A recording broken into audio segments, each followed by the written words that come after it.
In an age long before memory learned to measure time, when the world still moved beneath the slow turning of unseen powers, a change came over the gods. It did not arrive like a sudden storm. It came quietly, like the fading of light at dusk. Their strength began to wane. The brilliance that once crowned them grew dim. Their voices no longer carried the same authority. Even the winds of heaven seemed to hesitate when they spoke. What had once been firm and certain now felt fragile, as though the balance of the worlds rested on shifting ground. The Asuras were the first to sense it. They saw the weakness in their ancient rivals and grew bold. Where once they had advanced with caution, they now moved with confidence. Where once they had feared the guardians of heaven, they now challenged them openly. The long struggle between order and defiance tilted, and the harmony of creation itself seemed in danger of breaking. The gods gathered in council. Gone were the words of pride and triumph. They spoke instead of loss, of power slipping through their grasp like water through open hands, of a future where the forces that guarded the worlds might no longer be able to hold back the rising tide of disorder. At last, they turned their thoughts toward the one who stands beyond loss and gain alike. They went to Vishnu. When he spoke, his words carried neither haste nor hesitation. He told them that what they sought could not be won by war. Power, taken by force, fades as swiftly as it rises. The strength they needed lay hidden deep within the ocean of milk, guarded by the ancient stillness of the world itself. From those depths, he said, could rise the nectar of the gods, that restores the worn and renews the fading. But such a gift would not yield itself to the proud or the impatient. It would come only through great labor, through unity where there had long been division. For this task, even enemies must work as one. The council weighed heavily on every heart. To seek aid from those they had fought for ages seemed almost unthinkable. Yet the need of the worlds stood above pride. The gods prepared themselves to speak words they had never wished to speak. They went to the Asuras. They found them guarded and watchful, their memories sharp with old conflict. Suspicion filled the space between them like a wall. Yet when the promise of immortality was spoken aloud, even hardened hearts listened. Desire stirred where caution had ruled. Long they spoke, measuring each word. No trust was born that day, but a fragile pact was made. For a time, swords were dressed. For a time, voices would not rise in war cries. For a time, rivals would stand side by side. The first labor was to find a churning rod worthy of the ocean's depths. All eyes turned to Mount Mandara, tall and steadfast, its peak touching the sky, its roots bound deep within the earth. Together, gods and asuras uprooted the mountain. The ground trembled beneath their effort. Trees fell. Rivers shook their banks. Step by step, they bore the massive weight toward the shore of the great ocean. Hope rose with every stride. But when Mandara was set upon the waters, their hope sank without a word. The mountain slicked beneath the surface, swallowed by the depths as though the ocean itself refused their task. The waves closed over it, and silence fell upon the gathered hosts. Despair followed. Then Vishnu moved once more.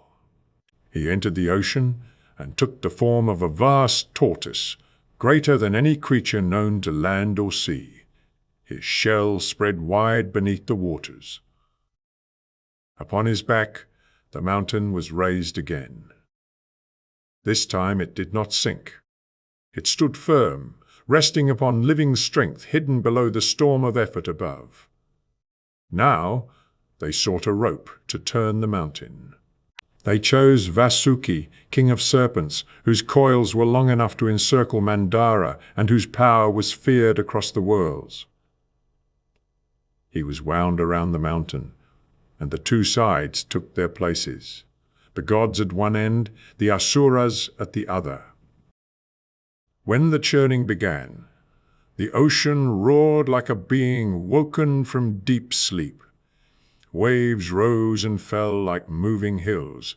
The sky darkened with mist, and thunder rolled across the worlds as Mandara turned upon the tortoise's back.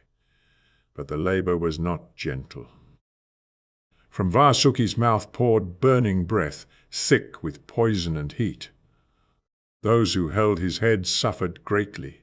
Their eyes burned, their limbs weakened. Smoke curled around them as pain spread through their ranks. The Asuras gripping the tail felt less of this torment, and imbalance quietly entered the alliance. Yet the churning did not cease. The ocean heaved, the heavens trembled. Even the earth seemed unsure of its own stillness as the great turning continued. Then, from the depths, arose the first terrible sign. A poison darker than night emerged upon the waters. Its presence scorched the air and spread dread through every realm. Gods and Asuras alike recoiled, for this was not a foe that could be fought. It threatened to swallow creation itself. Fear seized all hearts. Voices cried out in despair, and the call reached Shiva, the great bearer of burdens. Seeing the peril of the worlds, he did not hesitate. He gathered the deadly poison into his own hand and drank it.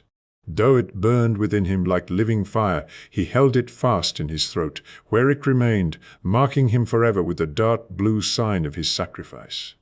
The poison was contained. The worlds were spared. The churning went on. From the ocean next arose many wonders. A divine cow appeared, gentle and radiant, whose presence promised abundance. Celestial beings followed, shining with otherworldly grace. Trees rose, whose blossoms carried fragrance unknown on earth. Jewels gleamed upon the waves like stars fallen into water. Then came Lakshmi, goddess of fortune, standing upon a lotus that floated upon the sea. Her beauty stilled even the restless winds. All watched in silence as she looked upon gods and Asuras alike. And when she chose Vishnu as her eternal companion, harmony itself seemed to take form before their eyes. Still, the nectar had not yet appeared, so the churning continued. Through weariness and strain, through hope renewed and doubt reborn. At last, from the depths rose a figure shining with healing light. It was Dhanvantari, bearer of medicine and life, holding in his hands the vessel of the nectar of immortality. At the sight of it, restraint vanished. The Asura surged forward and seized the nectar. Their laughter rang across the waves. The gods stood in silence, their hearts heavy, for after all their labor, the prize seemed lost. And it was in that moment, when despair hung thick in the air, that Vishnu prepared to act once more. The gods stood silent, their eyes fixed on the vessel now held in the hands of their rivals. Long they had labored, much they had endured, and yet the fruit of that suffering had slipped beyond their reach, but Vishnu had not withdrawn his care. In a moment, swifter than thought, he took on another form. Where once he had stood as protector and guide, now he appeared as Mohini, a woman of such beauty that even anger seemed to forget its own purpose in her presence. Her steps were light upon the earth. Her gaze was calm. Her voice flowed like still water over stone. The clash of voices fell silent as she came near. The Asuras, who moments before had shouted in triumph, found their words fading upon their lips. Their fury softened into wonder. Their suspicion gave way to a quiet longing they did not fully understand. Mohini approached them with gentle speech. She spoke of order and fairness, of peace after long toil. She said that such a great prize as the nectar of immortality must not become the seed of new conflict. Let her, she said, divide it between gods and Asuras alike, so that no bitterness would stain the gift that had cost so much effort. Her words were soft, but they carried power. The Asuras looked at one another, their hearts clouded by admiration. Where once they had trusted only strength, now they trusted beauty and gentle promise. Without further doubt, they placed the vessel of the nectar of immortality in her hands. Mohini received it with a smile. She seated the gods on one side, the Asuras on the other. Between them she moved slowly, carrying the vessel as though it were light as air. Her steps were measured, her presence held every eye. She began with the gods. One by one, she offered them the nectar. Quietly they drank, feeling strength flow back into their limbs, light returning to their faces. Hope stirred again in their hearts, though they spoke no word of it. Then Mohini turned toward the Asuras. She smiled at them as she had before. She spoke gently. She promised that their turn would come soon. Yet the vessel never reached their lips. Time passed, and still they waited, held by fascination, unable to break their gaze from her face. Only one among them did not surrender fully to wonder. His name was Rahu. As he watched, suspicion grew within him. The delay seemed too long, the smiles too practiced. Quietly, without drawing attention, he changed his form and slipped into the line of the gods. There, unseen among them, he lifted the nectar to his lips and swallowed a drop. But nothing escapes the watchful eyes of the heavens. The sun and the moon saw through Rahu's disguise. Their voices rang out together, cutting through the hush that had fallen. Vishnu turned at once, and with swift judgment struck Rahu down before the nectar could complete its work. Yet the single drop had already taken hold. Rahu's body fell to the ground, but his head lived on, sustained by the strange power of the nectar. From that day forward, he wandered the skies, driven by endless hunger, forever chasing the sun and the moon. When he overtook them, their light vanished for a moment, and the world below trembled in sudden darkness, until they slipped free once more.